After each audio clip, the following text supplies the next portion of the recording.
Well, good evening, everybody. This is Roland Smith, president of the West Desert Amateur Radio Club. I'd like to welcome you all to our monthly meeting for this evening. So good to see several of you here, and some of you we haven't seen for a couple of months. So we're glad to have all of you here. Our agenda. You get that up and operating. So we'll share the screen and we say start the slideshow. There it is. Okay, so our agenda for today, we'll start off with the Pledge of Allegiance. We'll get the minutes from the last meeting. If Mert's able to pick it back, we will have a treasurer's report. Then we're going to talk about some of the upcoming events, and then our main presentation will be on the new rule changes that the FCC put into effect yesterday, 2 days ago on May the 3rd, for having to do with human RF exposure.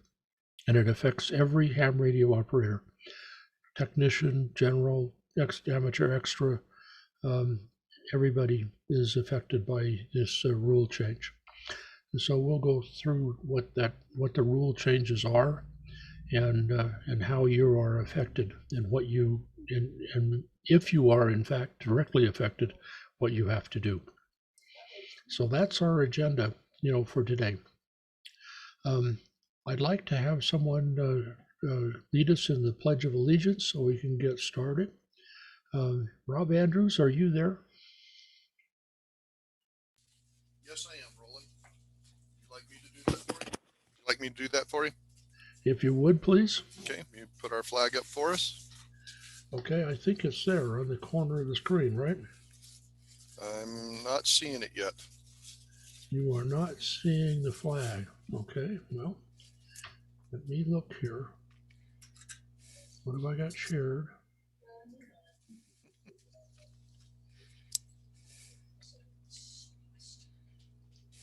It says I have screen 2 shared. I see your screen, but I don't see a flag. There we go. Thank you. We got it. Okay. Yep. I've got the right thing shared finally. Yes, you do. Okay, go ahead. Thank you. I pledge allegiance to the flag of the United States of America and to the republic for which it stands, one nation, under God, indivisible, with liberty and justice for all.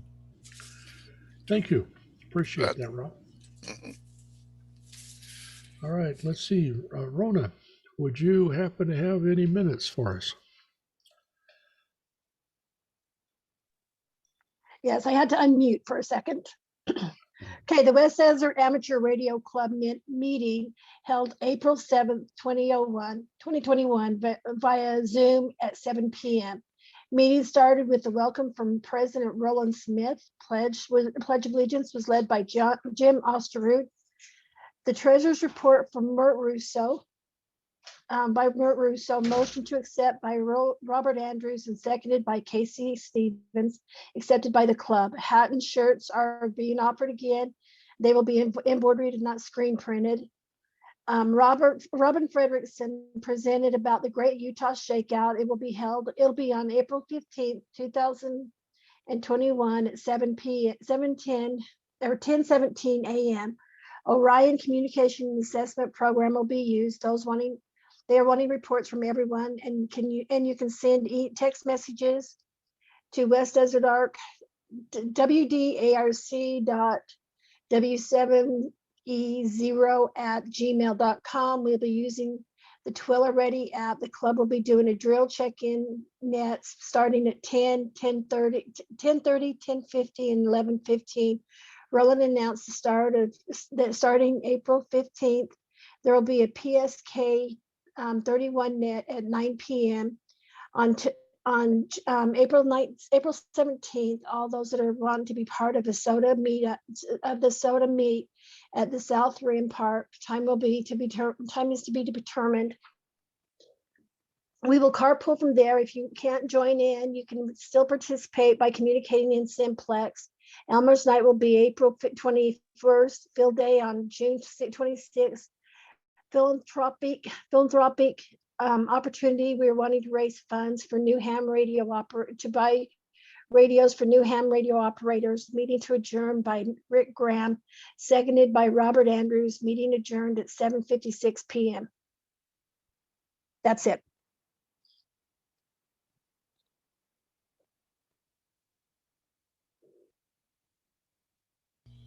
I guess if I unmute, you could hear me.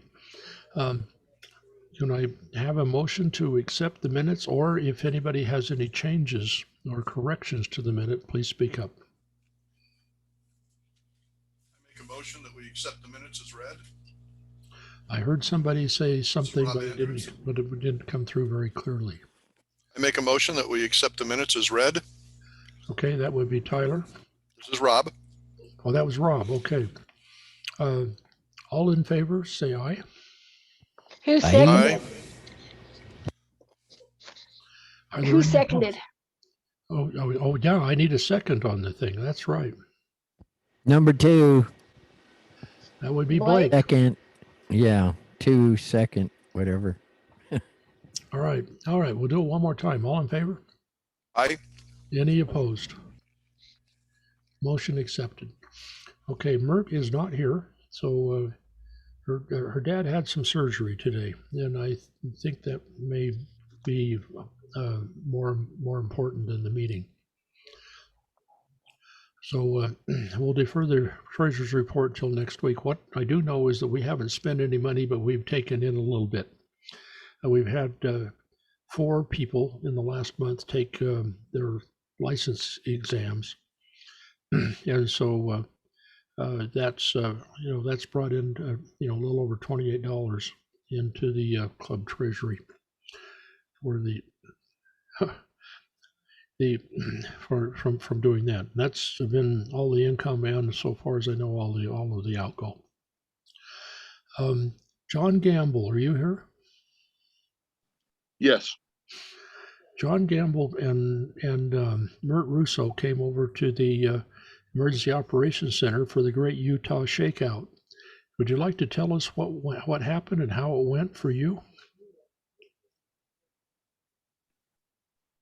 Well, it went fine. I had a hard time keeping up with the call numbers, trying to write them down. Mert, knowing everyone and their call numbers was more of a assistance to you than I was. I think I was more of a hindrance, but I enjoyed it and I learned something about it, and I'll just keep learning as fast as I can. Okay. Well, between John and Mert Russo, they took like 37 reports that came in over the radio. We also had another 17 reports that came in by way of text messages, and we had 2 reports that came in by way of the Orion Damage Assessment Program.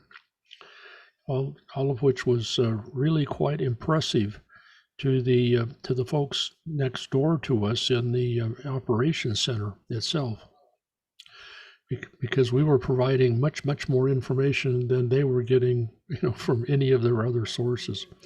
So I think we showed the value of amateur radio in the cases of an emergency of some sort. Hoorah! Hoorah is right. It was a good day. All right, upcoming events. Our Elmer Night is going to be on May the 19th. There is some possibility. I'm waiting for final approval.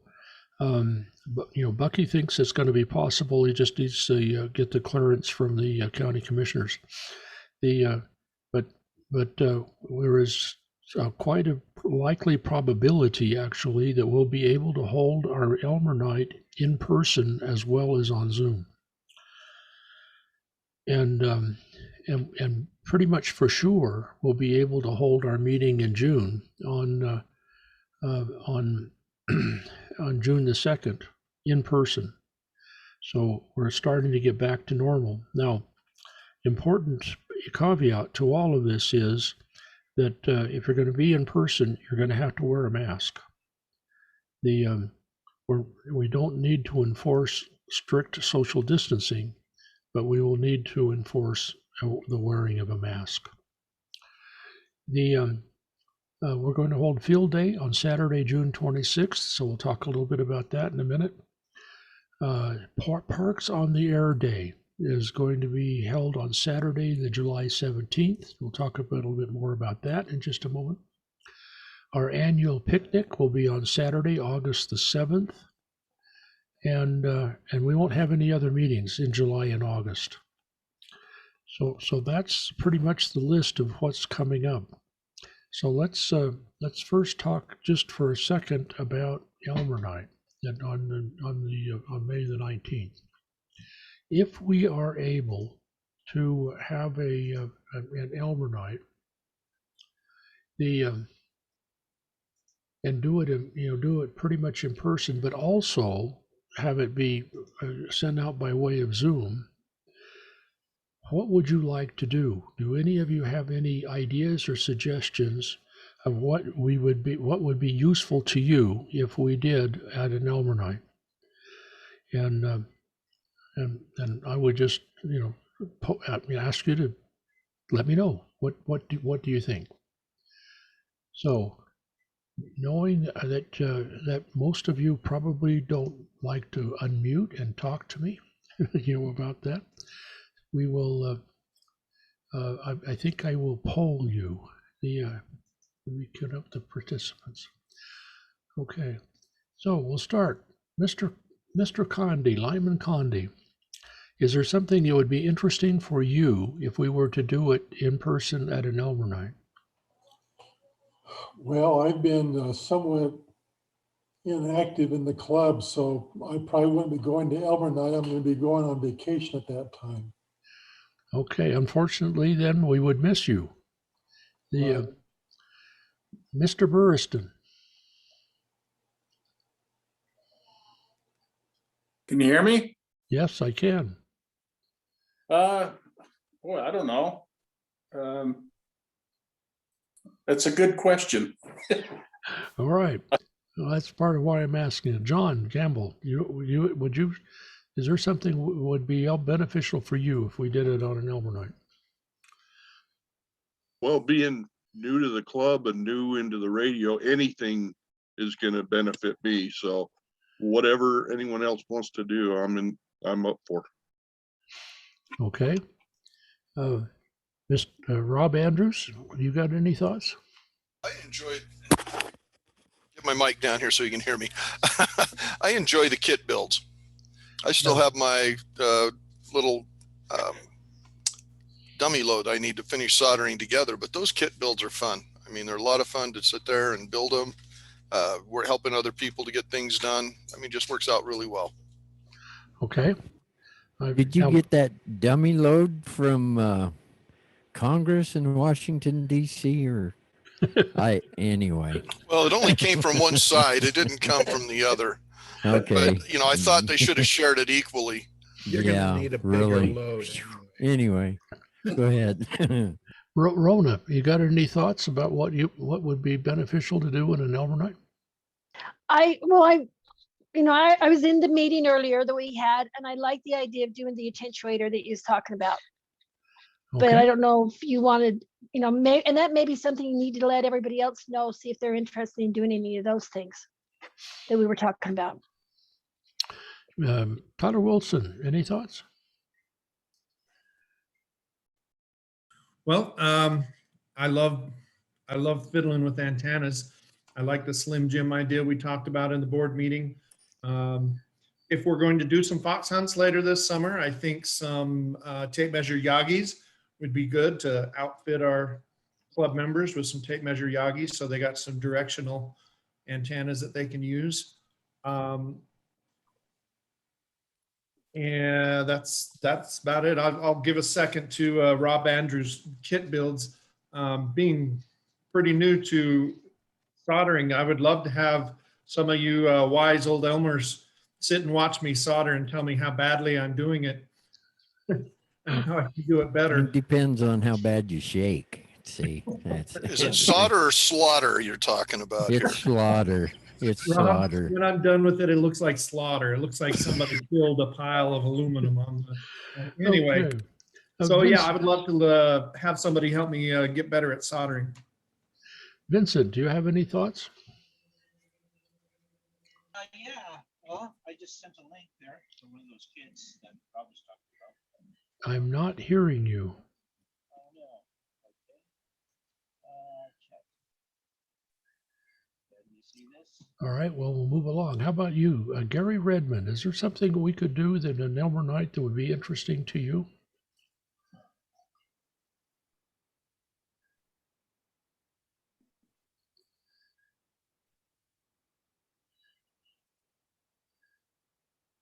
And I think I've got John Draven, N7HT. Yeah, a couple of things. I'll second the kit builds. Those are always fun. Antennas, pretty much anything to do with antennas, and especially a discussion of radials and the need for them or not for them, folding your radials, things like that. Those are always interesting topics as well. So kits, antennas, sounds good to me. Okay. So I'd like to make a proposal based on everything that I've heard. What I'd like to propose is that on the 19th, because we're going to do it both in person and over Zoom, most likely. Why don't we do something having to do with radios? You know, how do you program your little radio, and how do you use it? You know, and answer, you know, all the questions. Most folks have some form of a Baofeng radio, and whether it becomes from Radioddity or Baofeng or a couple of other folks who clone the Baofeng radios, and I think there's quite a few of us, you know, they're, you know, a little bit more experienced in the thing.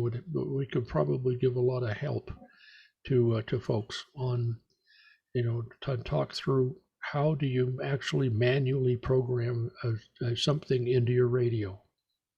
It's, you know, one thing to be able to you know, use chirp and you know, and upload a file that somebody's provided to you, but if you're out someplace and you need to get a frequency into your radio, how do you do that? And the second thing I'd like to propose is on Field Day, on June the 19th, in addition to the Field Day activities, we build some tape measure Yagi antennas. Because we can have everything set up there and you know, and work through that, and you've got plenty of time, you know, to be able to do it. We would like, you know, I'd like as many people to stop by for a while as they can. So I want to, you know, I'm thinking of the more things we've got to entice you to be there, the more likely you will come. So so that's my proposal, that we talk about the radios and how to use them and how to program your Baofeng radio on the fly on Elmer night, and that as a part of our activities on Field Day, we have the stuff there for you to build tape measure antennas. So anybody have a dissent to that? That means you don't want to do it. I do have one question. You was talking about doing the tape measure antennas for that day. If we go up to the park that you're talking about, are they going to have enough electricity for us to use the soldering irons? Yeah, we'll have generators there in order to be able to give us all the power we need. But yes, we'll be able to run. By the way, you only have to do 2 solders when you're building a tape measure antenna. You know, unlike several other projects where you've got dozens of little parts to solder. For the tape measure antennas, all you got to do is solder the driven element, the transmatch onto the driven element. Okay. I don't know if I've still got the picture. I'll look for it, but excuse me. It was one of the 2-meter sideband nets, Southern Utah, that I do on weekly. And there was a guy down there that had sent a picture. He had made a tape measure cubicle 2-meter loop. Oh, And he was hearing good on that thing and talking it for down there. You know what I mean? yeah. But you're just, this way, this corner, this corner, this corner, that long. And, soldering where you're supposed to solder to make it vertical or horizontal and move it. And it worked great for him. He said he was surprised. So if I can find that picture, I'll pass it around. And, Yes, please do. Yeah, A it cubical was pretty quad cool 2-meter antenna would be a very interesting antenna. Yeah, but yeah, tape measure. I'm like, okay, I remember that one Tyler made that was flapping in the wind. The answer is flapping in the wind. I know. I'll keep my day job, but yeah, he made a loop, square loop, whatever you want to call it, quad. But if I can find that, I'll grab it, send it to you. Okay, go on. Good. Thank you. All right. Well, I'm going to go back to our screen share, and we're going to talk a little bit about field day. And this is kind of my proposed location for field day. It's called Settlers Park. It's on South Main Street at Fifth South in Tooele. This is a couple of views of what it looks like. It's got a nice pavilion and plenty of grassy area for us to be able to put up antennas. Because I'm going to want at least 2 antennas up, so we've got at least 2 radios operating, during field day. We'll have room, obviously, in the pavilion for us to do food. Tyler Wilson is going to, while he's not going to be able to be there for field day, he's going to arrange for the food. And so there's going to be plenty of food there. We'll have stuff for you to make. At minimum, we'll be able to make the tape measure Yagi antennas, and I think this would make a fairly nice place.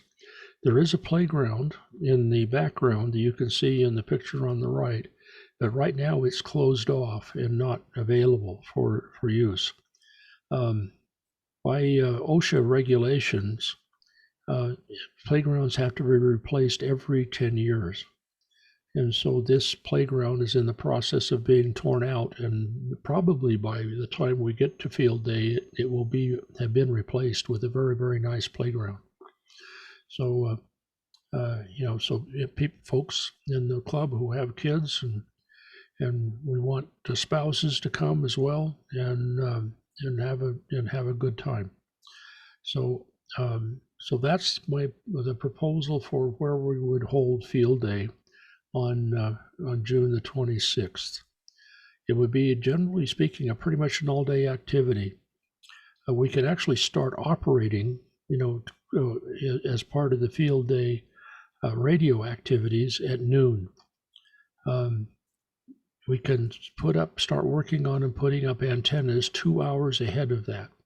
So we could start at 10 o'clock, to put up the antennas to be able to be on the air operating by noon. And I'm thinking that we would probably operate through till about 8 or 9 o'clock at night, when we would take everything down and go home. And people are welcome to stay all, throughout the whole time, socialize, but, enjoy each other's company, eat and drink, and it will be soft and non-alcoholic, but you can drink all you want. Kind of an affair. All right. Anybody have any questions or concerns about this particular proposal? What's the date again for field day? The 24th? The 26th. 26th. June 26th, Saturday, June the 26th. Okay. All right. Roland, I just wanted to, on the topic of the food, I'll be creating a spreadsheet on Google Docs, where I'll put in a list of suggested items that people can bring, but feel free to fill in your own if nothing on my list matches your culinary expertise. Feel free to put in your own. The only reason I'm making suggestions is so that we don't get, 27 pots of baked beans, which might be delicious to eat, but dangerous later. Right. Oh, yeah. That's all. Okay. Thank you. All right. Let's see. That's not what I wanted. I have a question, Roland. Yes, go ahead. Last time you had a field day, you said if you have a radio you want to bring, that we could bring it and you'd hook it up and see if it worked. Yes, you may absolutely do that. Okay, great. Okay. So our other activity that we're really looking forward to doing, and I've got to get a website up here. Okay. I had it up and I obviously killed it.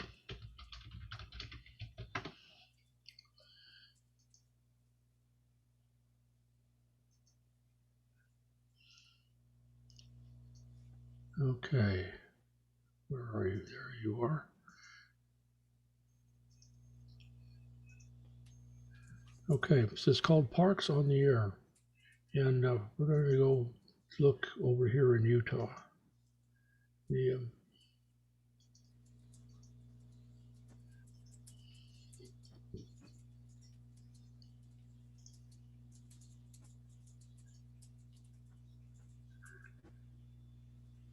All right, so this is pretty much Tooele County, and these are the park entities that are available to us.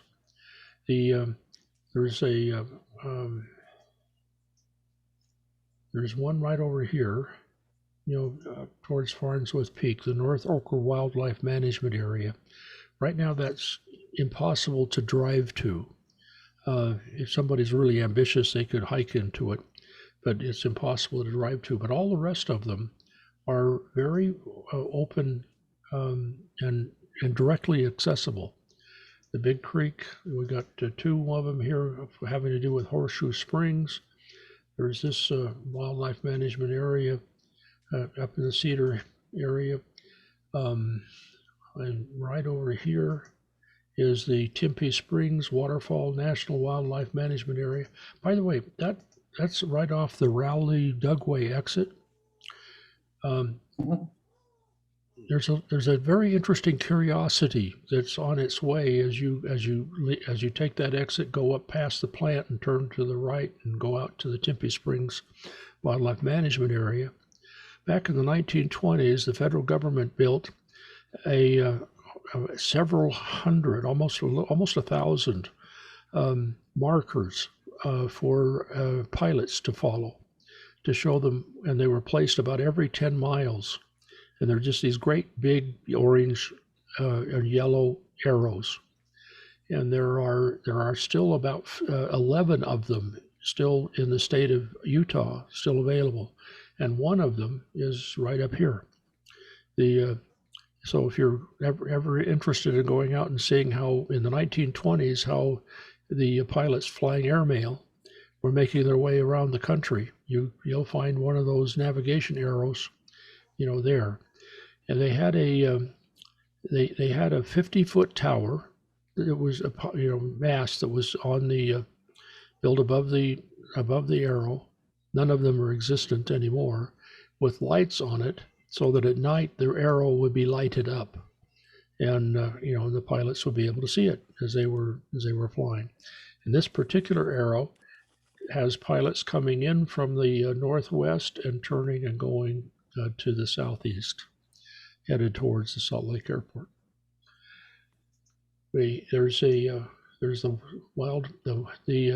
wild horse management area out here in Knowles. There's the off-highway vehicle state recreation area. There's the Bonneville Salt Flats, area, and then up a little bit further is the Silver Island Mountains Backcountry Byway. Blake says there's a little dirt road that can get into that area. Well, here's the plan.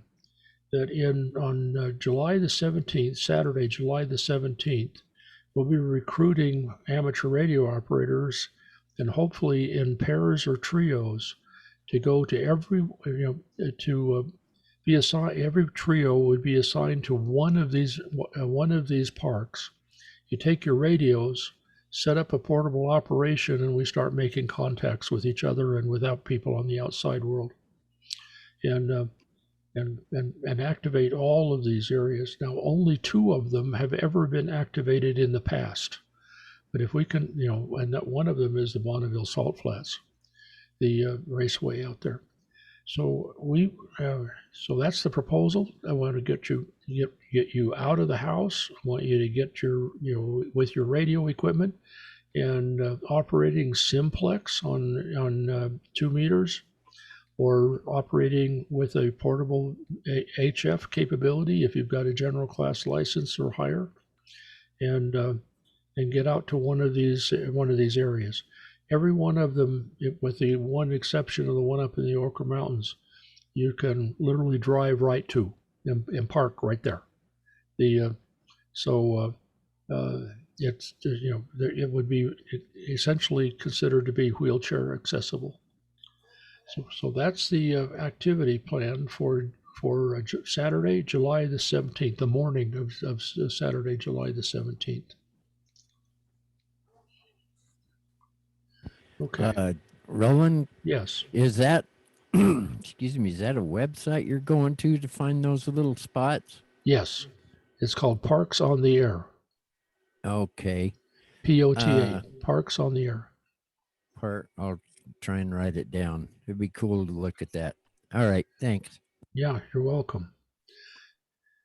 All right. Let's see. I've got a question that somebody has asked me in the chat. It says, "Where did I get the boom for my mic?"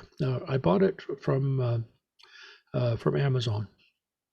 Yeah, it's not very expensive, but then I have a little switch, that I also picked up from Amazon, that I can switch the microphone between my radio and the computer.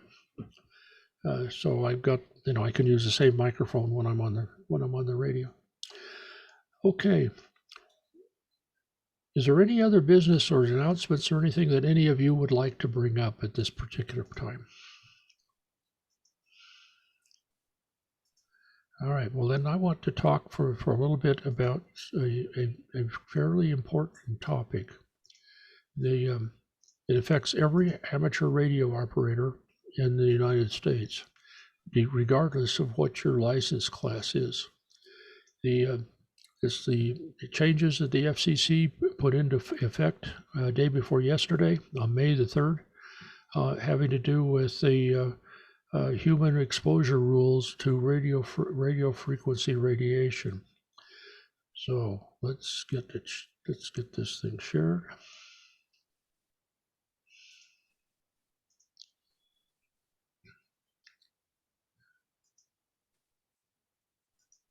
Is that you hiding down in that tent? Oh, okay. All right. right. So can you see the screen? This says FCC Human Exposure Rules. All right, excellent. A couple of weeks ago, a fellow from the ARRL, who also was for quite a while with the Federal Communications Commission, gave a presentation about what the impact and so on of these rules were. And my original plan was to show that presentation. I pulled it down and looked at it and so on, and it's okay, but it's an hour and 57 minutes long. I think that's a little bit longer than most of us want to stay. So I decided to take the important information from what he was presenting and put it together for us to take a look at tonight. The history is on the RF exposure. The FCC published the original rulemaking in 1996 to become effective in 1998. There were some minor changes made in 2013, but none of those changes had any impact on the amateur radio service. In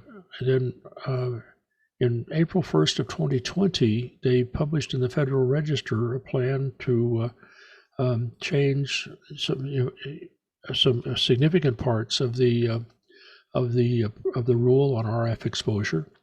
And they were originally intending to have that take effect on June 1st, 2020, but then the pandemic got in the way. And so the rule changes were deferred until May the 3rd, 2021. And here are the major changes that are associated with it. We are, as amateur radio operators, we are no longer exempted from having to comply with most of the rule. Stations with power, at the antenna below certain limits did not have to perform an evaluation. We have to now. Mobile transmitters were exempted. Handy-talkies were exempted. They're no longer exempted. Existing stations, you have until May the 3rd, 2023 to comply. On the other hand, if you make any change to your station, to the antennas, to the feed line, or to your radios, you have to do this RF exposure evaluation, and before you can put the change into practice and start using it.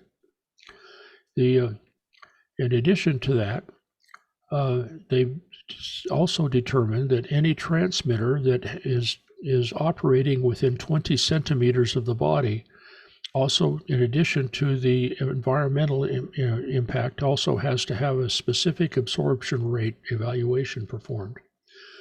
The difficulty with that is none of us as amateur radio operators have the equipment to be able to do an SAR.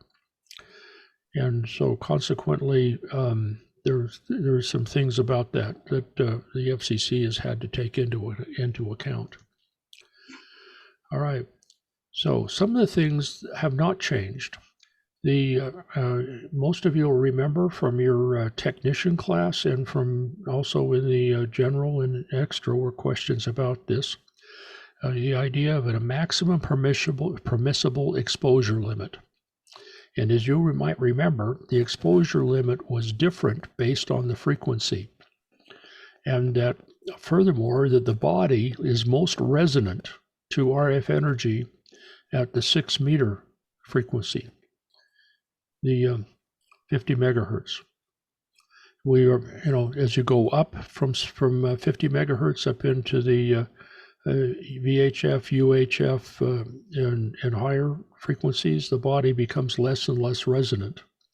As you go down in frequency from 50 megahertz, the body becomes less resonant, and so consequently, the maximum permissible exposure is dependent upon the frequency of the RF and some other factors that go along with it.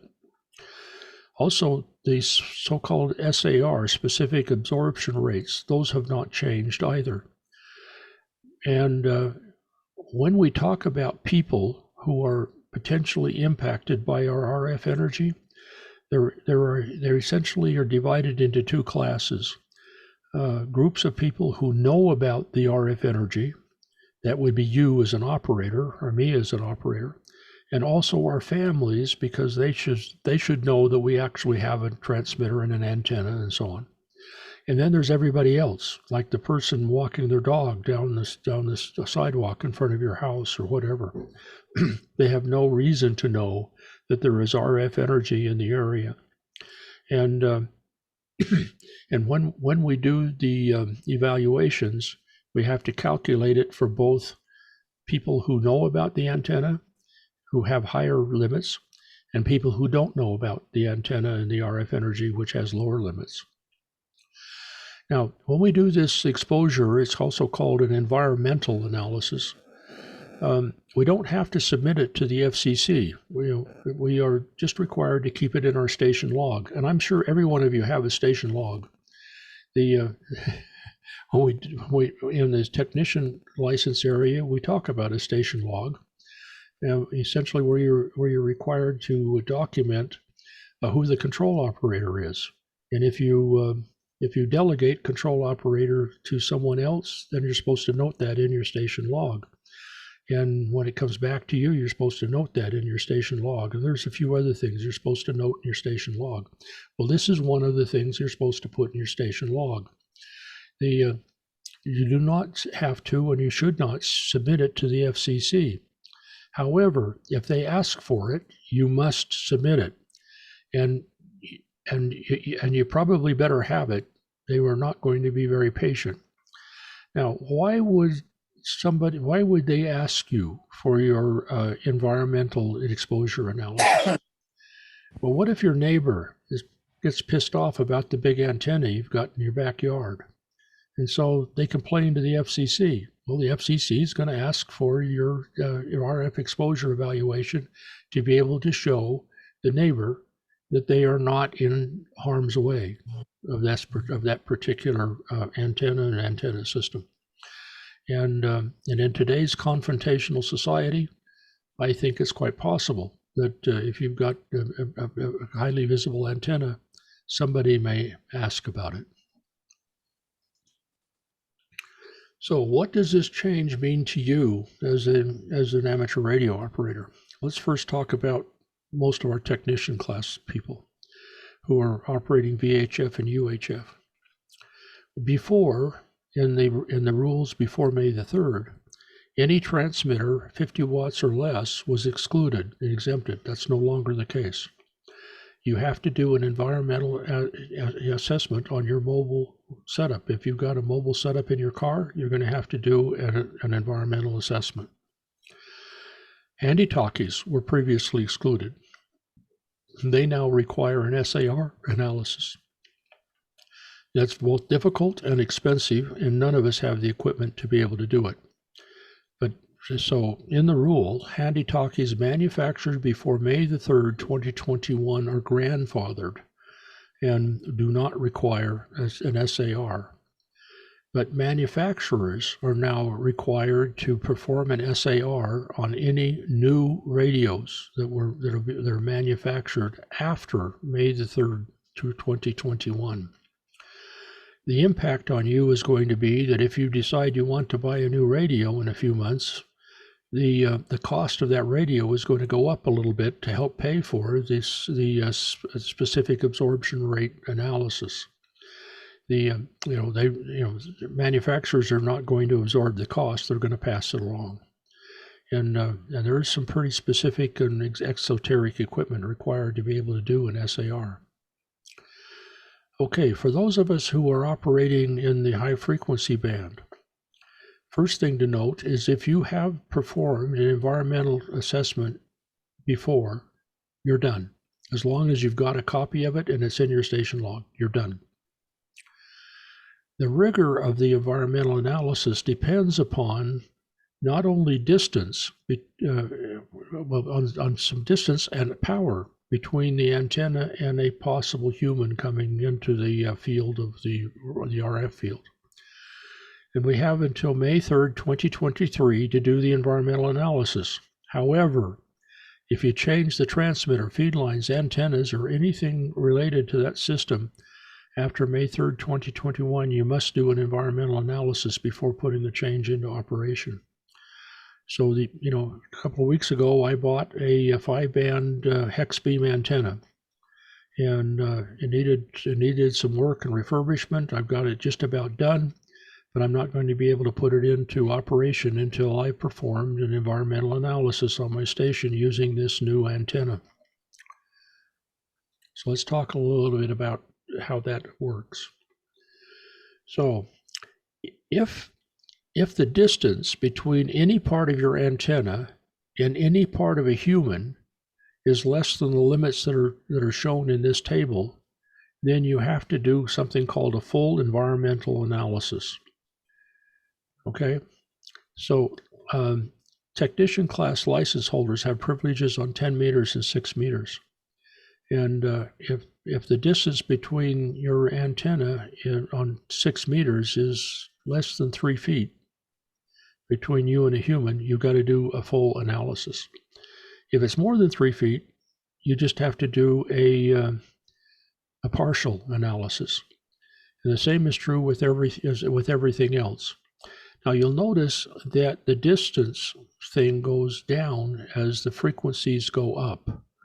And so consequently, if you've got a multi-band antenna, you only really need to do the analysis for the highest band that the antenna is set for. So, for instance, I've got an off-center fed dipole outside that's good for 40 meters through 6 meters. And so I need to do the environmental analysis based on 6 meters. I also have a G5RV antenna up, and that's good for 80 through 10 meters. And so for that one, I would need to do an evaluation at 10 meters. And then I'm going to put up this hex beam, which is 5-band from 20 down to 10 meters. And so I would do the analysis on that one based on 10 meters on the distance. So you don't have to do it for every band. You've got to do it for the highest band that the antenna operates at and that you would be operating at. Now, if your station is outside the limits, let's say at 6 meters, 3.1 feet was the distance, and the closest anybody can get to the antenna, let's say, is 6 feet. Well, you're outside the limit. So now you just have to do a fairly easy environmental analysis. So the way it works is this. If any person will be closer than R meters, and you see R in each of these equations, if I get my mouse over there. Okay. If any person is within R meters to the any radiating part of the antenna, okay, now notice that's the radiating part. So if you have a Yagi antenna, the radiating part is the driven element. The reflectors and directors are not radiating. And so consequently, only the driven element has to be considered in this particular analysis. And so if any person is closer than R meters to the radiating part of the antenna, and the ERP, let's see, expected radiating power. What's that? Effective radiated power. Right. Okay. If it exceeds the values calculated on the previous table, then a full environmental analysis is required. If it doesn't, you're done. Okay. So I went the wrong way. Let me go back. So if I'm doing an analysis on 10 meters, and I left the power level off of this chart. I've got to put the power level back on. Dang it.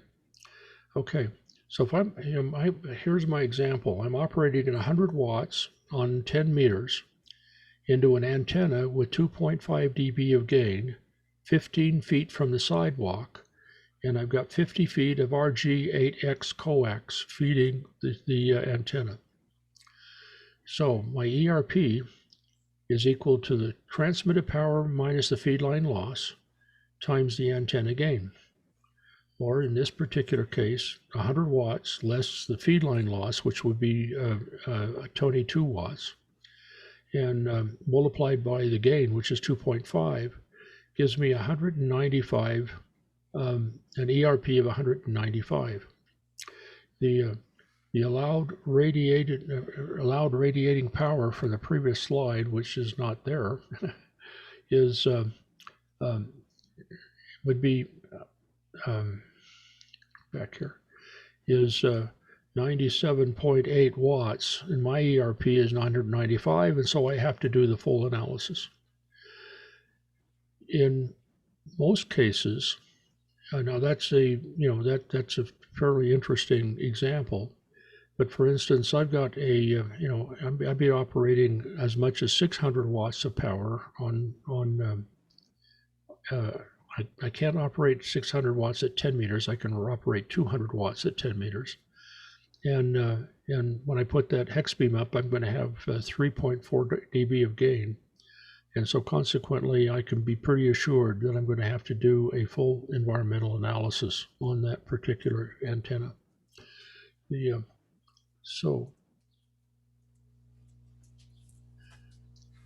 Okay, so what happens if you can't claim the exemption? That is, the case where the allowable power was 97.8 watts and I'm at 195 watts. So here are my options. I can stay away from the high frequency or operate at a lower power at the higher frequency. I can move the antenna away from the sidewalk, which would then change the parameters.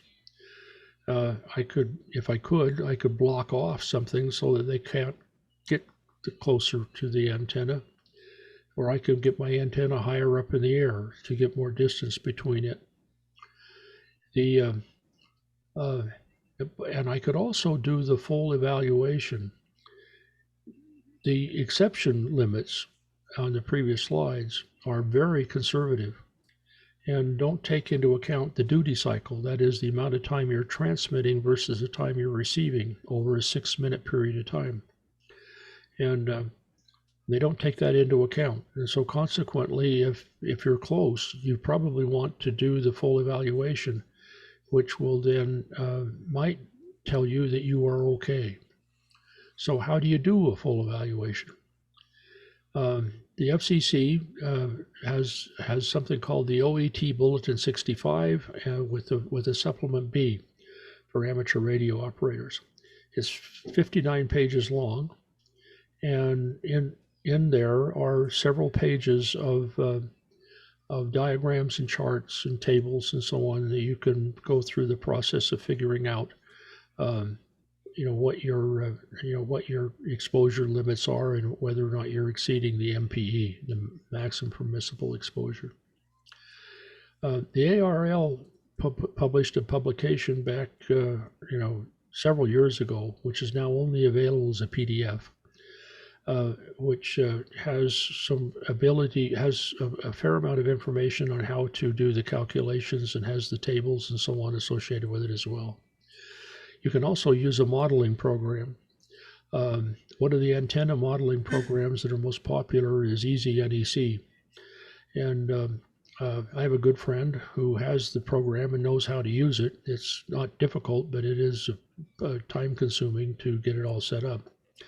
And so, with my current antenna set up, when I bought the amplifier so I could get up to 600 watts on some of the bands, I had him do the exposure analysis for me using Easy NEC, and came out okay. That my antennas are high enough and far enough away from people that I'm okay with that. Probably the revised publication from the ARRL, which should be available to us by late summer, would be the easiest process to use. On the other hand, if you've got a friend that knows Easy NEC and has it set up on their computer, Easy NEC is a DOS program, and it's got a Windows GUI on the front end of it. And it's a fairly complicated setup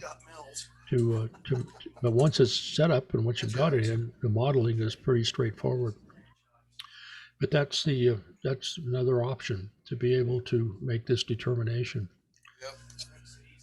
There's also some possible future changes. The FCC issued a notice of proposed rulemaking last year that says that they're looking at changing some of the calculation process. The so-called electrostimulation effect at frequencies below 10 megahertz and have them be instantaneous values rather than averages. Right now, we can average that information over a 6-minute period of time when we're doing the full evaluation. And then they're also calculating what the exposure limits are for up in the high gigahertz areas. And so the electrostimulation, if they do in fact make a change related to that, it will impact us, particularly those of us operating in the HF frequencies. All right. So in summary, the FCC is not the culprit here. I think science is beginning to understand that there is more impact on radio frequency energy on the body than was originally assumed.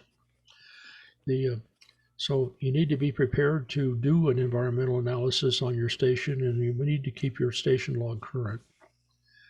Nothing about just sat down. It's somebody else's turn. Oh, okay. Thank you. Sorry about that. Nothing about the evaluation has changed. So if you've already done one and nothing has changed in your station since then, you're done.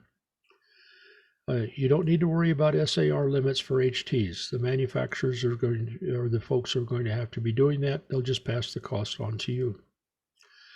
And regardless of whether you need to perform analysis or not, you still have to comply with the FCC's exposure limits. So if they determine that you are not in compliance with the exposure limits, they'll shut you down and either suspend or revoke your license until such time as you are in fact in compliance. And that would be particularly the case that might occur if your neighbor complains to the FCC about your antennas or whatever that's going on. So in the end, we need to operate safely. All right, that's the presentation. I'm willing to take questions, although I may not be able to answer them. Well, there's if anybody complains about RF, just tell them to bring a steak over and your talk on your antenna for a while. If it don't fry it, don't worry about it. Steak for you. I like that. Any other questions or comments?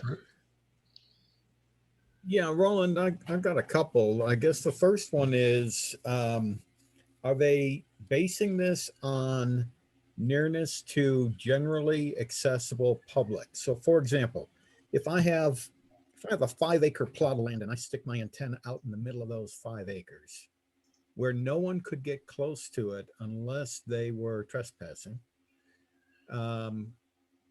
but I didn't have any particular boundary around the antenna, some deer fencing or something like that, or a sign that says, the radio might kick on at 11 p.m. tonight or something like that. Is that still something that they're going to go, okay, you've got an antenna.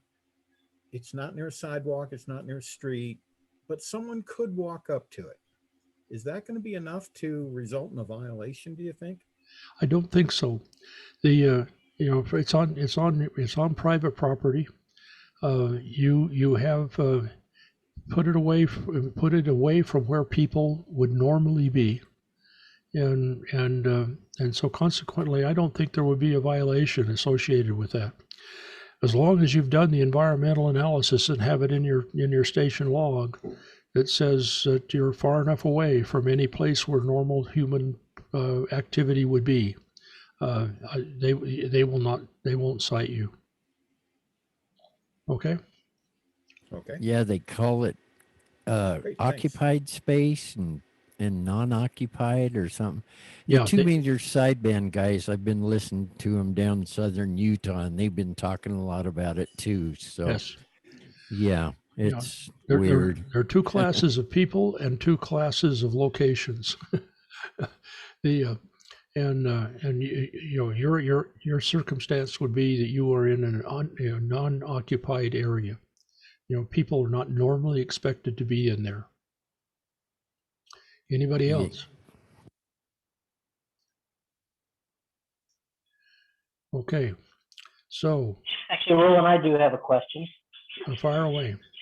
Hey, so I know a lot of people, like I have an HF radio that breaks down so that I can take it someplace to set it up. So it's not necessarily always set up all the time. It's got even the antenna system is designed, it's a whip antenna that breaks all down and packs up and goes. So how would that impact something like that? Okay. If you are, you know, for instance, when we set up in, you know, for field day over at the Settlers Park, you know, we will need to do some calculations to determine where to put the antennas so that they are in effect in the unoccupied area, and then we will need to mark the area in such a way so that people don't just wander into it, you know, because and then, you know, so by doing so we become compliant with the process. And I would think when you're operating out in a portable circumstance like that, you would need to do something similar. Now you could probably do the calculation in advance and say, all right, so if my antenna is 11 feet or more away from people, and I've got it marked off in such a way that people won't wander into the RF field range of my antenna, I'm okay. And as long as you've got that in your station log, you'll be fine. Thanks. Anybody else have any questions? Okay, well, stay tuned because I'm sure there's going to be more enlightenment, you know, that comes along with this whole process. But John was right. The FCC is becoming more and more aware of the impact of RF energy on humans, and I think they're also being more than a little bit conservative on all of this process. And out of an abundance of caution, I think. But on the other hand, I really think it has the potential of saving us in the future from lots of other kinds of issues, lawsuits and other kinds of things, because we're going to be able to demonstrate compliance with the federal rules, and by being able to demonstrate that compliance, we are then in fact not guilty. All right. Thank you all. If there's nothing else from anyone, I would entertain a motion to adjourn. I'll second that. It's ice cream time. Okay. So I've got a second. Do I have a motion? Blake. Huh? Oh, yeah. Whatever you I'll call make it. the motion and Blake can second it. How's that? Yeah. Okay. So Tyler's Mint motion chocolate and Blake's chip. accepted. Blake's seconded.